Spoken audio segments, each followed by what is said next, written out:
Barter, direct exchange. Goods for goods. Romania sends oil and iron ore. Germany sends trucks and machinery. Credits and debits recorded on paper. No actual money changes hands.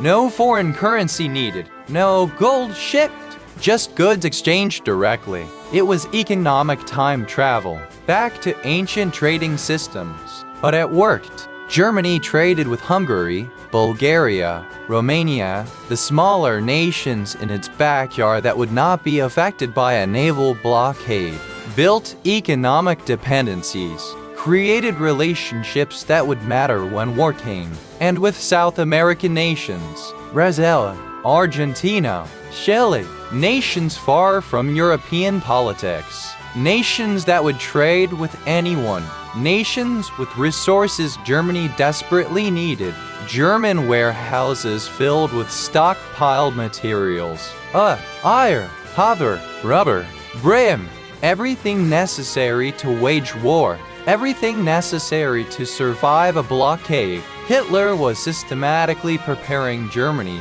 to fight while isolated, to wage war while cut off from the world, to survive on what it had stockpiled and what it could create from nothing. The world watched Germany trade, watched German merchant ships loading and unloading, watched economic exchanges between nations. They did not understand they were watching final preparations. The calm before the storm, the last moments before the wizard revealed his true intentions. The impossible autarky, built on conquest, but even this had a fatal flaw, an inescapable contradiction at the heart of Hitler's economic wizardry. The synthetic substitutes were functional, but they were expensive, horrifically inefficient. Synthetic oil cost far more than imported oil. Synthetic rubber was inferior and costly. The inefficiency was staggering, but Hitler did not care about efficiency. He cared about survival during war,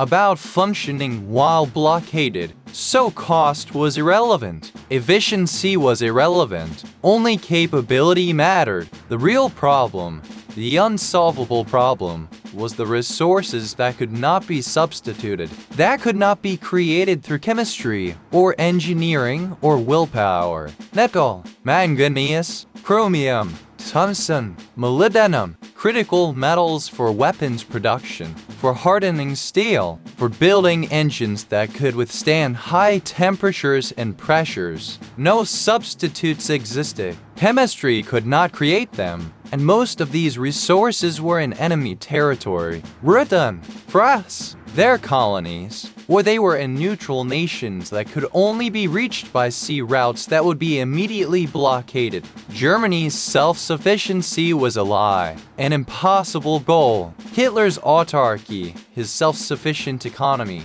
could not exist without conquering the very nations that controlled the resources Germany lacked. It was a paradox, a logical impossibility. Germany prepared for war to survive economically, but the preparation itself made war inevitable, because the system could not sustain itself without conquest, without seizing resources by force. Self-sufficiency required empire. Peace required war. Sustainability required destruction. Hitler's economic miracle was not a miracle. It was a time bomb, a system built to explode, a machine designed to consume itself and everything around it. And the fuse was burning, faster now, almost gone. The control, how the illusion was maintained. So here is the question that reveals the full horror of what Hitler built. How did this work?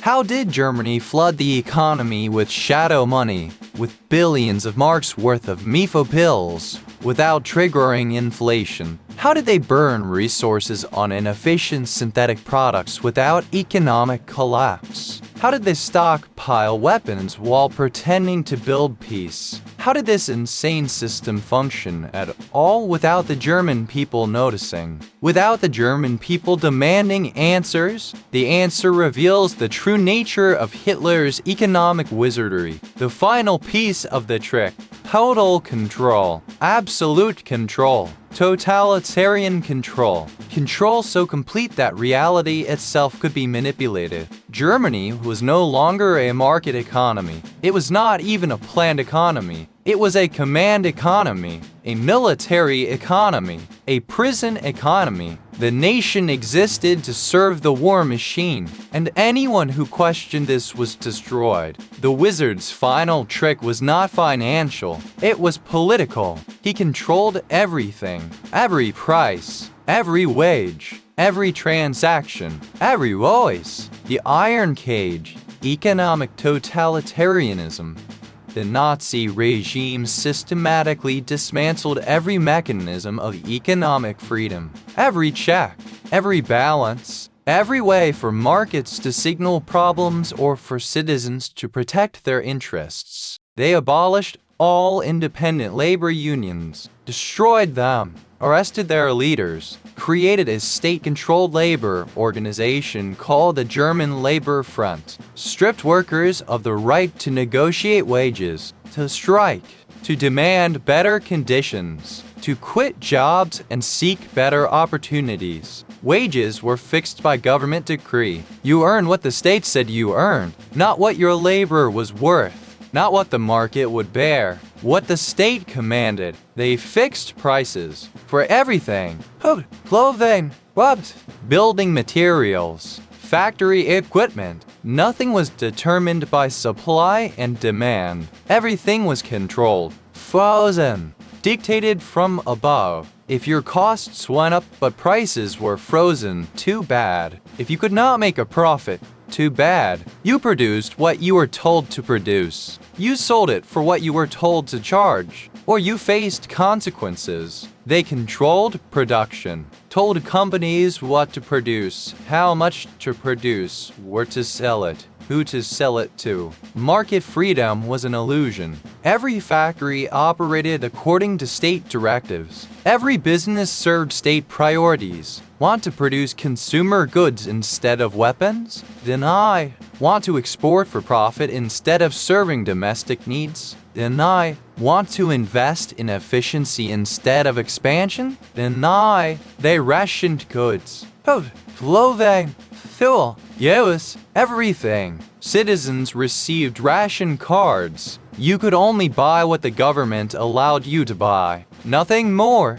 No matter how much money you had, money itself became meaningless. You could have savings, but what could you buy with them? Only what the ration card permitted. Wealth was an illusion. Only access mattered, and access was controlled. The statistical illusion. On paper, the economy looked stable. Unemployment was nearly zero. Inflation was low. Prices were stable. Production was high. Germany looked prosperous, successful, proof that Hitler's system worked. But it was a lie. Every number, every statistic, every measurement of economic health, a carefully constructed illusion. Unemployment was zero because the state employed everyone in weapons factories, in the military, in mandatory labor programs. But employment is not prosperity. Slaves are employed. Prisoners are employed.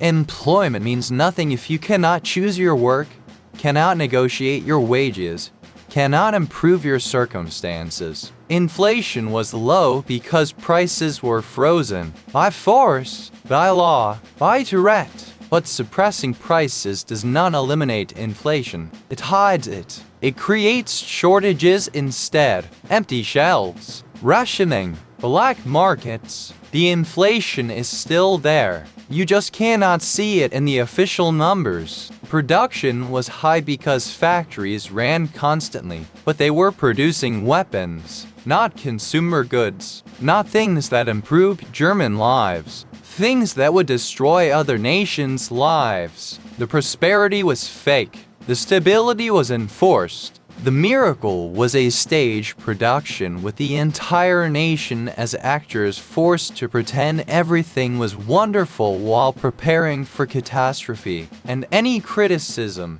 any questioning, any pointing out that the emperor had no clothes was treason, was betrayal, was punishable by imprisonment or death. The suppression of truth